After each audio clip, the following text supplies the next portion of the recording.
Elements of the story, the beloved charioteer by Shashi Deshpande. Setting, the narrative appears to be set in a domestic space, possibly in India. तो ये जो कहानी है वो India में कहीं घरेलू पृष्ठभूमि पर आधारित ये सारी कहानी है।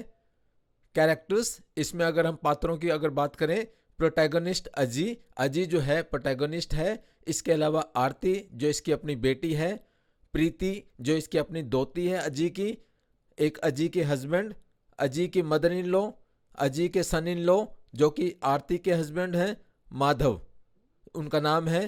तो ये पात्र टोटल जिनका जिक्र किया गया है इस कहानी में। प्लॉट, इसकी कहानी देखते हैं कैसे बढ़ती है।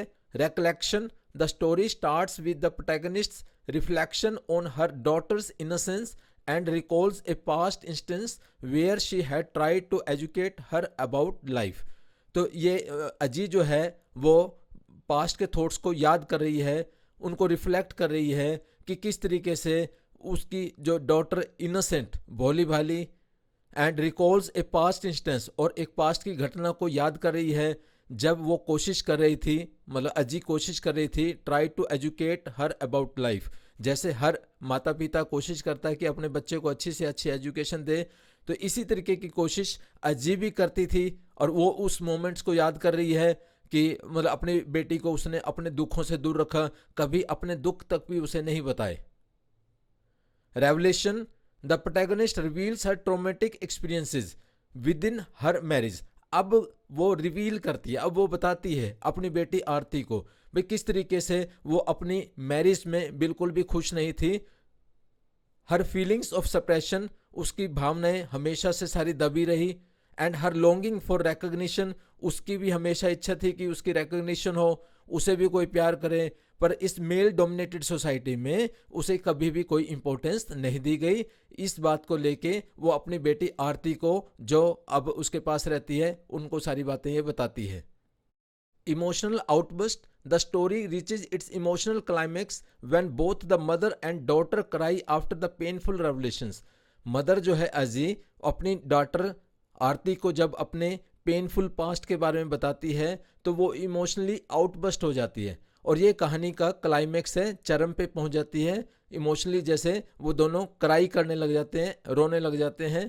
क्लोजर, कहानी का अंत, the story ends with a reminder of life continuing as the protagonist is called by her granddaughter. हम देखते हैं कि जिंदगी तो ऐसे ही चलती रहती है, चाहे हम दुखी हैं चाहे सुखी हैं। और यहाँ पर भी ये जो अजी है मुख्य पात्र, जो इसकी द्योती है, द्योती उसे बुलाती है और उसे लगता है यही उसका सहारा है, तो इस तरीके से उनका जीवन चल रहा है।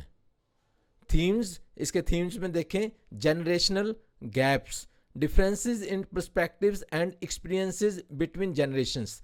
जहां हम अजी की बात करते हैं या आरती की बात करें तो अजी अपने जीवन में काफ़ी दुखी थी अपने पति से, और आरती सुखी थी अपने पति से।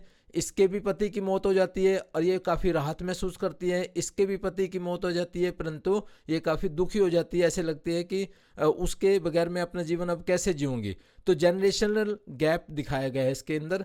Patriarchy and operation, patriarchy means जहाँ पर मेल डोमिनेटेड सोसाइटी उसी की चलती हो, वो दमन करते हों, अपनी चलाते हों।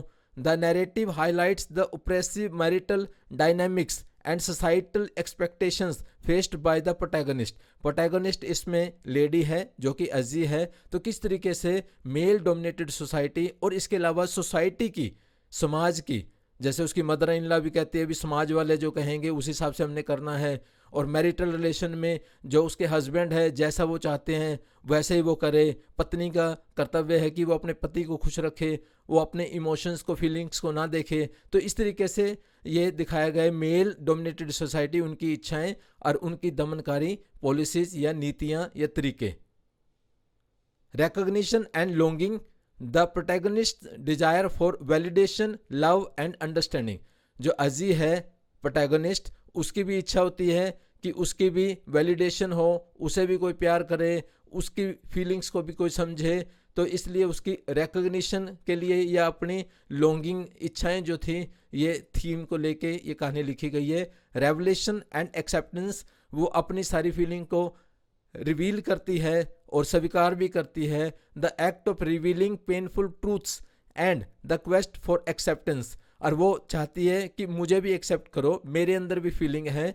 तो वो सारी चीज़ें बताती है अपनी बेटी आरती को। Symbols and motifs, the room represents exclusion and the protagonist longing to be part of her husband's life। जो अजी थी, उनका जो रूम था बेडरूम, तो वो बेडरूम में अपने पति के साथ वहाँ डरती भी थी क्योंकि उसकी फीलिंग्स को बिल्कुल भी समझा नहीं जाता था, उसकी कोई कदर नहीं थी, और उसकी इच्छा भी थी कि मुझे समझा जाए। तो इस तरीके से रूम जो है वो सिंबलाइज करता है एक तो उसके अकेलेपन को क्योंकि उसका पति उसे रिस्पेक्ट नहीं देता था, दूसरी उसकी इच्छा होती थी कि यहाँ मुझे रिस्पेक्ट मिले क्योंकि ये मेरा अपना घर है, ये मेरे अपने पति हैं। और इसके अलावा crying symbolises emotional release and shared सोरो, वो रोती है और वो इमोशनल थी क्योंकि वो हमेशा दुखी रही थी अपने जीवन में, तो वो उसे रिलीज मिलता है। और इसके अलावा उसके जो दुख हैं वो जैसे शेयर करती है अपनी बेटी आरती के साथ, तो जो क्राइंग है वो उसके लिए बहुत बड़ी एक राहत होती है। Books, the protagonist feeling of exclusion is likened to looking at a book before learning to read. जैसे किसी को कोई किताब नहीं पढ़नी आती, जैसे कोई अनपढ़ होता है, ठीक इसी तरीके से उसकी इच्छा होती है अभी किताब में क्या कुछ लिखा है, क्या कुछ होता है, उसकी इच्छा होती है जानने की।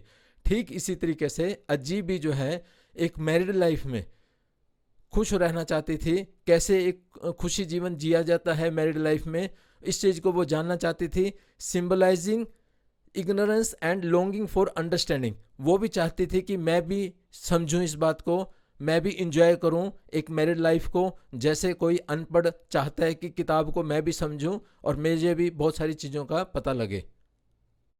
Tone and mood, the overall tone of the provided text is sombre and introspective. तो ये एक गंभीर सा विषय है इस कहानी का और हमें सोचने पे, चिंतन करने पे मजबूर करता है। With an underlying current of pain, क्योंकि इसके अंदर पेन, लॉन्गिंग एंड रेवलेशन, जो हमारी इच्छा होती है कि हमारी भी पहचान हो, और जैसे ये सारे अजी अपने दुखों को व्यक्त करती है, तो इस तरीके से इस कहानी की जो टोन है वो काफ़ी सीरियस है। Narrative style, the story is told in the first person perspective. ये जो कहानी है सारी अजी हमें बताती है फर्स्ट पर्सन के पॉइंट ऑफ व्यू से, giving a direct insight into the protagonist feelings and experiences. जो प्रोटैगनिस्ट अजी है वो अपनी फीलिंग्स, अपने एक्सपीरियंसेस को सीधा डायरेक्टली हमें बताती है अपने पर्सपेक्टिव से, अपने पॉइंट ऑफ व्यू से। Thank you. Subscribe please.